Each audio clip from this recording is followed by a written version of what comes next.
خوبو تعبیر باغ. حضرت دانیال فرمایلی باغ په خوب کې لیدل د ښځې تعبیر دی. که وویني چې باغ اوبه کوي نو تعبیر یې دا دی چې د خپلې ښځې سره به جماع کوي، او که وویني چې باغ اوبه کوي مګر نه اوبه کېږي نو تعبیر یې دا دی چې د ده ښځه به د جماع کولو غوښتنه لري. که وویني چې په باغ کې ریحان کري نو تعبیر یې دا دی چې نیک عمله زوی به یې پیدا شي.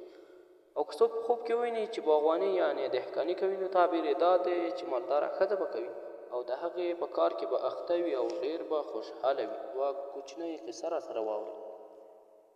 یو سړی حضرت سلیمان علیه السلام ته راغی او ورته عرض یې وکړ: ای د خدای پیغمبره، ما یو باغ په خوب کې ولید او هر ډول مېوې پکې.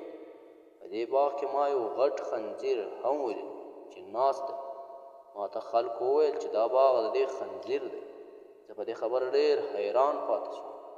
ما نور ډېر خنځیران د مېوو په خوړلو هم ولیدل او خلکو راته ویل چې دا ټول خنځیران د دې غټ خنځیر په امر دا مېوې خوري.